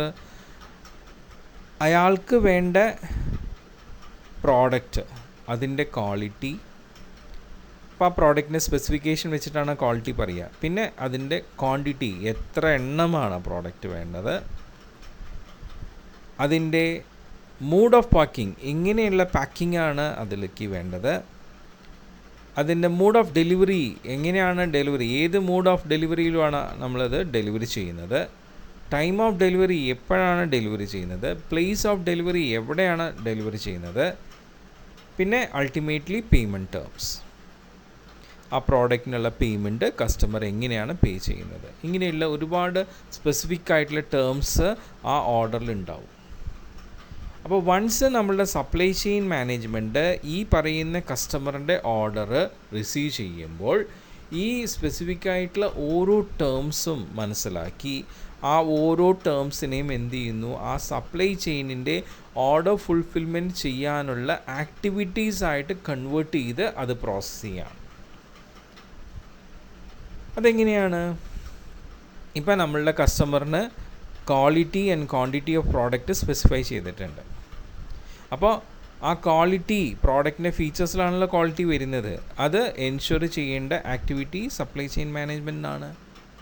എത്ര എണ്ണം, അത് കൃത്യമായി ആ കസ്റ്റമറിന് വേണ്ടിയിട്ട് സ്വരൂപിക്കേണ്ടതും സപ്ലൈ ചെയിൻ മാനേജ്മെൻറ്റ്. സോ ആ quality and quantity of product specific ടൈമായിട്ട് വന്നത് ഓർഡർ റിസീവ് ചെയ്തപ്പോൾ സപ്ലൈ ചെയിൻ മാനേജ്മെൻറ്റിൻ്റെ ആക്ടിവിറ്റി ആയിട്ട് മാറി. പിന്നെ മൂഡ് ഓഫ് പാക്കിംഗ്, ചിലപ്പോൾ ചില കസ്റ്റമർ സ്പെസിഫിക് ആയിട്ട് പറഞ്ഞിട്ടുണ്ടാവും, ചിലപ്പോൾ ബ്രോക്കബിൾ ആയിരിക്കും, അപ്പോൾ അത് ബ്രോക്കബിൾ അല്ലാത്ത രീതിയിലുള്ള പാക്കിങ്ങിലേക്ക് കൊടുക്കേണ്ടി വരും. അല്ലെങ്കിൽ നമ്മളുടെ കസ്റ്റമറിനെ അട്രാക്റ്റ് ചെയ്യുന്ന രീതിയിൽ നല്ല ഒരു പാക്കിങ് നമ്മൾ കൊടുക്കേണ്ടതായിട്ട് വരും. അപ്പോൾ അത് ഏത് രീതിയിലാണ് ചെയ്യേണ്ടത്, അതും ഒരു ആക്ടിവിറ്റി ആയിട്ട് കൺവേർട്ട് ചെയ്തു. മൂഡ് ഓഫ് ഡെലിവറി, ഏറ്റവും സ്പീഡി ആയിട്ട് അല്ലേ, നമുക്ക് കസ്റ്റമറുടെ കയ്യിൽ ഏറ്റവും ഫാസ്റ്റായിട്ട് എത്തിക്കാൻ പറ്റുന്ന രീതിയിലും, എന്നാൽ ആ മൂഡ് ഓഫ് ഡെലിവറിക്ക് നമുക്ക് കോസ്റ്റ് കുറയുന്ന രീതിയിലും എങ്ങനെയാണ് ചെയ്യേണ്ടത്, അതും ആക്ടിവിറ്റിയാണ്. ഏത് സമയത്താണ് ഡെലിവറി ചെയ്യേണ്ടത്, that is also an activity. ഏത് സ്ഥലത്താണ് എത്തിക്കേണ്ടത്, that is also an activity. അങ്ങനെ ഓരോ ടേംസ്, സ്പെസിഫിക് ആയിട്ടുള്ള ടേംസ് നമ്മളുടെ കസ്റ്റമറുടെ ഓർഡറിലുള്ളതെല്ലാം നമ്മുടെ SCM ഒരു ആക്ടിവിറ്റി ആയിട്ട് ഏറ്റെടുത്ത് ആ ആക്ടിവിറ്റി പെർഫെക്റ്റായിട്ട് കംപ്ലീറ്റ് ചെയ്യുമ്പോഴാണ് ആ ഓർഡർ ഫുൾഫിൽമെൻ്റ് ആവുന്നത്. ഇത് മാത്രമല്ല, വേറൊരു കാര്യം കൂടി ഇതിൽ വരുന്നത് എന്താണെന്ന് വെച്ച് കഴിഞ്ഞാൽ, ഈ ഓരോ സ്പെസിഫിക് ടേംസും ആക്ടിവിറ്റി ആയിട്ട് കൺവേർട്ട് ചെയ്യുന്ന സമയത്ത് ഇതിൽ നമ്മുടെ മാനുഫാക്ചർ ഇൻവോൾവ് ആവുന്നുണ്ട്. അപ്പോൾ ചില സമയത്ത് ഈ മാനുഫാക്ചർക്ക് ആ ഓർഡർ അനുസരിച്ചുള്ള പ്രോഡക്റ്റ് ചിലപ്പോൾ ഇമ്മീഡിയറ്റായിട്ട് അസംബിൾ ചെയ്യുകയോ അല്ലെങ്കിൽ ഇമ്മീഡിയറ്റായിട്ട് മാനുഫാക്ചർ ചെയ്യുകയോ ചെയ്യേണ്ട ആവശ്യം വരുന്നു. അതെന്താ വെച്ച് കഴിഞ്ഞാൽ നമ്മൾ നേരത്തെ കണ്ടിരുന്നു നമ്മുടെ സപ്ലൈ ചെയിൻ മാനേജ്മെൻറ്റിൽ മാനുഫാക്ചറേഴ്സ് 2 രീതിയിലാണ് പ്രൊഡക്ഷൻ നടത്തുക. ഒന്ന് റെസ്പോൺസീവ് ടൈപ്പും പിന്നെ ഒരെണ്ണം ആൻറ്റിസിപ്പേറ്ററി ടൈപ്പും. റെസ്പോൺസീവ് ടൈപ്പ് എന്ന് വെച്ചാൽ കസ്റ്റമറിൻ്റെ ഓർഡർ കിട്ടിയ ശേഷം പ്രോഡക്റ്റ് ഉണ്ടാക്കുക. ആൻറ്റിസിപ്പേഷൻ എന്ന് വെച്ചാൽ ഒരു ഡിമാൻഡ് ഫോർകാസ്റ്റ് ചെയ്തിട്ട് അതനുസരിച്ച് പ്രോഡക്റ്റ് നേരത്തെ ഉണ്ടാക്കി വയ്ക്കുക. അപ്പോൾ ചിലപ്പോൾ ചില rare products rare variety of products ഒക്കെ വരുമ്പോൾ അത് റെസ്പോൺസീവ് ടൈപ്പ് ഓഫ് പ്രൊഡക്ഷനിലേക്കായിരിക്കും നീങ്ങുന്നത്. അപ്പോൾ പെട്ടെന്ന് തന്നെ അത് അസംബിളി ചെയ്യുകയോ അല്ലെങ്കിൽ മാനുഫാക്ചർ ചെയ്യുകയോ ചെയ്തിട്ട് നമ്മുടെ മാനുഫാക്ചർ ഇമ്മീഡിയറ്റ് ആയിട്ട് ആ പ്രോഡക്റ്റ് നമുക്ക് തരും. അപ്പോൾ അതിനുള്ള അറേഞ്ച്മെൻറ്റ്സ് മാനുഫാക്ചർ ചെയ്ത് വെച്ചിട്ടുണ്ടാവും. ഓക്കെ, സോ അങ്ങനെ നമ്മളുടെ പ്രോഡക്റ്റ് മാനുഫാക്ചറർ ചിലപ്പോൾ റെസ്പോൺസീവ് ടൈപ്പ് ഓഫ് മാനുഫാക്ചറിലൂടെയോ അല്ലെങ്കിൽ ആൻറ്റിസിപ്പേഷൻ ടൈപ്പ് ഓഫ് മാനുഫാക്ചറിലൂടെയോ നമുക്ക് പ്രൊവൈഡ് ചെയ്യും. പക്ഷേ ആ പ്രൊവൈഡ് ചെയ്യുന്നത് എന്ത് തന്നെ ആയാലും സ്പീഡായിരിക്കണം. ഓക്കെ, അപ്പോൾ ഇതും നമ്മളുടെ ഈ ഓർഡർ ഫുൾഫിൽമെൻറ്റിൽ ശ്രദ്ധിക്കേണ്ട ഒരു കാര്യമാണ്.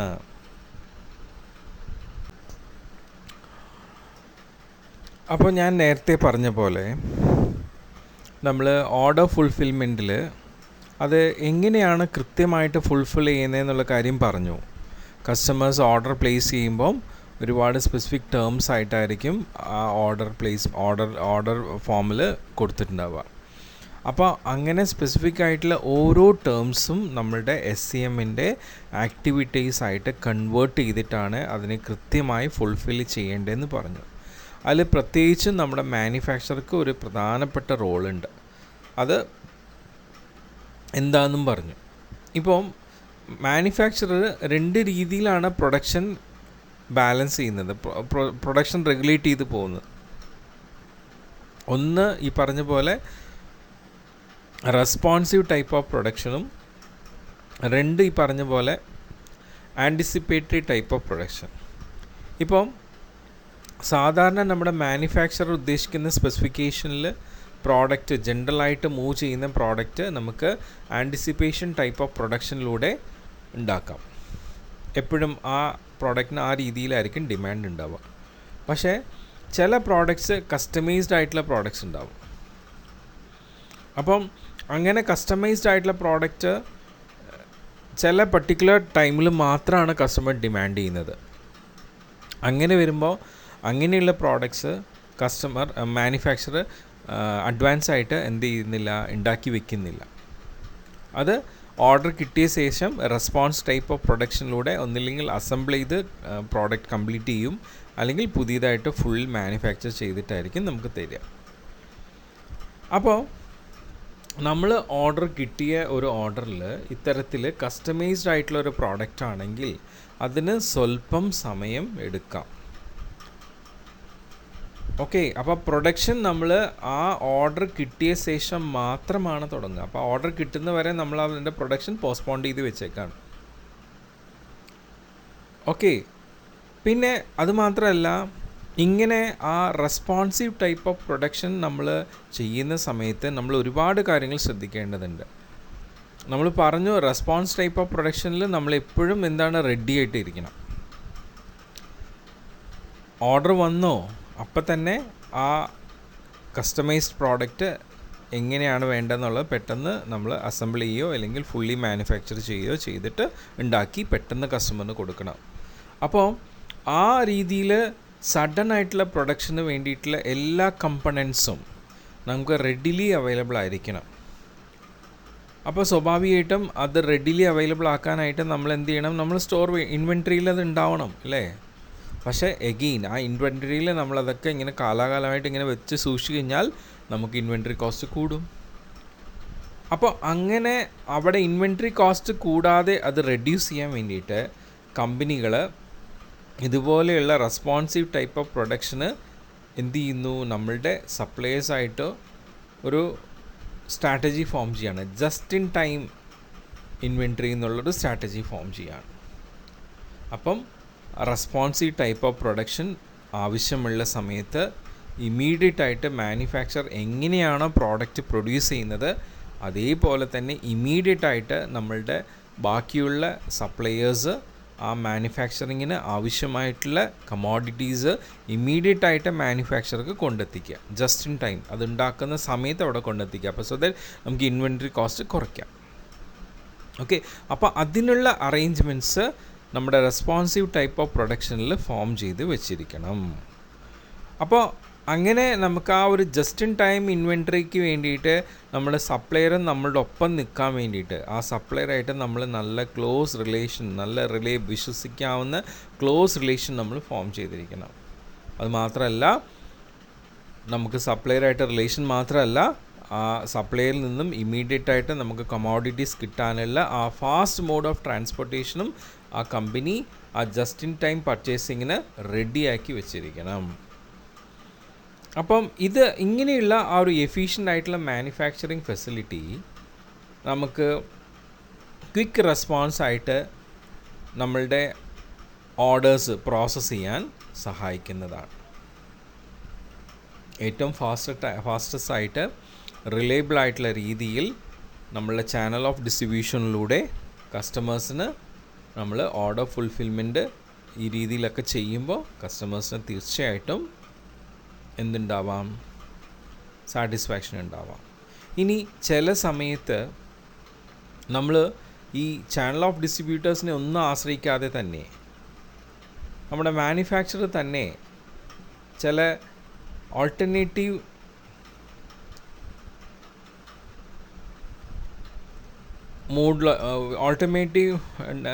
ഇതിലൂടെ ഒരു വേ ഓഫ് ഇതിലൂടെ എന്ത് ചെയ്യുന്നുണ്ട്, ഗുഡ്സ് ഡയറക്റ്റായിട്ട് കസ്റ്റമറിന് എത്തിക്കാനുള്ള സംവിധാനങ്ങളും ചില സമയങ്ങളിൽ ഫോം ചെയ്യാറുണ്ട്. അപ്പം അത് ഏതെങ്കിലും പർട്ടിക്കുലർ ആയിട്ടുള്ള ഒരു ഡിപ്പെൻഡബിൾ റിലേഷൻഷിപ്പ് അതിന് വേണ്ടിയിട്ട് നമ്മുടെ മാനുഫാക്ചർ ഫോം ചെയ്തിട്ടുണ്ടാവും, നമ്മളുടെ പാർട്ടിസിപ്പേറ്റിംഗ് ഫേംസ്. ഓക്കെ, അതായത് ഇപ്പം ലൈക്ക് ഒരു സപ്ലൈ ചെയിനിൽ ഇപ്പോൾ മാനുഫാക്ചർ പ്രൊഡ്യൂസ് ചെയ്തു, അത് ഹോൾസെയിലർ റീറ്റെയിലർ വഴിയാണ് കസ്റ്റമറിൽ എത്തിക്കുന്നത്. പക്ഷേ ഇപ്പം നമ്മളുടെ ഒരു കസ്റ്റമർ നമ്മളുടെ റോ മെറ്റീരിയൽ സപ്ലൈ ചെയ്യുന്ന സപ്ലയറുടെ അടുത്താണ് ഉള്ളതെന്ന് വിചാരിക്കുക. നമ്മളുടെ ഹോൾസെയിലറോ റീറ്റെയിലർക്കോ ആ കസ്റ്റമറിന് എത്താനായിട്ടുള്ള ദൂരം വളരെ കൂടുതലാണ്. പക്ഷേ നമ്മളുടെ സപ്ലയർക്ക് അത് എളുപ്പമാണ്. അപ്പം ആ സപ്ലയറായിട്ടുള്ള ഒരു നല്ല ഡിപ്പെൻഡബിൾ റിലേഷൻ ഉണ്ടെങ്കിൽ നമുക്ക് എന്ത് ചെയ്യാം, നമ്മുടെ പ്രോഡക്റ്റ് ആ സപ്ലയർ വഴി അവിടെ എത്തിക്കാം. അപ്പം അങ്ങനെ നമ്മളുടെ കസ്റ്റമർ ഓർഡർ ഫുൾഫിൽമെൻറ്റിലൂടെ നമ്മൾ ടൈംലി ഫുൾഫിൽമെൻറ്റും ഓഫ് കസ്റ്റമർ ഓർഡർ നമ്മൾ എൻഷുർ ചെയ്യാണ്, നമ്മളത് ഉറപ്പ് വരുത്തുക ചെയ്യുന്നത്. ഓക്കെ, സോ എങ്ങനെയൊക്കെയാണ് നമ്മൾ കസ്റ്റമർ ഓർഡർ ഫുൾഫിൽമെൻറ്റ് നടത്തുന്നത് കൃത്യമായിട്ടെന്നുള്ളത് ഈ ഒരു കീ പ്രോസസ്സിലൂടെ നിങ്ങൾക്ക് എല്ലാവർക്കും മനസ്സിലായിട്ടുണ്ടാവും. ഓക്കെ, അപ്പോൾ നമ്മളുടെ സപ്ലൈ ചെയിൻ്റെ കീ പ്രോസസ്സിൽ ഇപ്പം 4 പ്രോസസ്സുകൾ നമ്മൾ കണ്ടു കഴിഞ്ഞു. Customer relationship management, customer service management, demand management and customer order fulfilment. ഇതെല്ലാം കസ്റ്റമർ റിലേറ്റഡ് ആണ്. ഇനി നമുക്ക് 4 കീ പ്രോസസ്സും കൂടി ഉണ്ട്. ഇനി വരുന്ന സെഷൻസിൽ നമുക്കത് കംപ്ലീറ്റ് ചെയ്യാം. അത് ഈ കസ്റ്റമർ റിലേറ്റഡ് അല്ലാതെ നമ്മളുടെ സപ്ലൈ ചെയിനിലുള്ള ഇൻഡിവിജ്വൽ ഓർഗനൈസേഷൻ റിലേറ്റഡ് ആയിട്ടുള്ള കാര്യങ്ങളാണ് അതിൽ കൂടുതൽ വരുന്നത്. അപ്പോൾ അത് നമുക്ക് നെക്സ്റ്റ് സെഷനിൽ കാണാം. അപ്പോൾ എല്ലാവർക്കും ഇന്നത്തെ സെഷൻ ഇഷ്ടപ്പെട്ടു എന്ന് വിചാരിക്കണോ, എല്ലാവർക്കും അത് വളരെ ക്ലിയർ ആയിട്ട് മനസ്സിലാക്കിയിട്ടുണ്ടാവും എന്ന് വിചാരിക്കണോ. അപ്പോൾ അത് റെസ്പോൺസിബിളായിട്ട് മനസ്സിലാക്കാൻ ശ്രമിക്കുക. ഞാൻ വീണ്ടും ഒരു കാര്യം സൂചിപ്പിക്കുന്നുണ്ട്, നിങ്ങളുടെ ഈ ഓൺലൈൻ ക്ലാസ്സുകൾ നിങ്ങൾക്ക് നിങ്ങളുടെ കോളേജിൽ ഓരോ ടൈം പീരീഡിൽ എടുക്കുന്ന ക്ലാസ് പോലെ തന്നെയാണ്.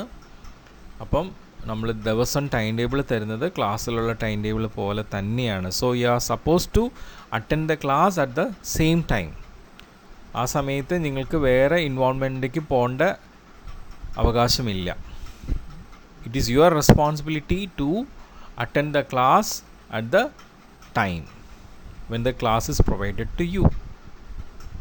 അപ്പോൾ അത് നിങ്ങൾ മനസ്സിലാക്കിക്കൊണ്ട് ക്ലാസ് അറ്റൻഡ് ചെയ്യുക. പലരും അവിടെ പോയി ഇവിടെ പോയി അങ്ങനെ പോയി ഇങ്ങനെ പോയി എന്നൊക്കെ പറഞ്ഞ് പല ലെയിം എക്സ്ക്യൂസസും ഒക്കെ ആയിട്ട് വരുന്നുണ്ട്. അതൊന്നും നമുക്കിവിടെ കൺസിഡർ ചെയ്യാൻ പറ്റില്ല.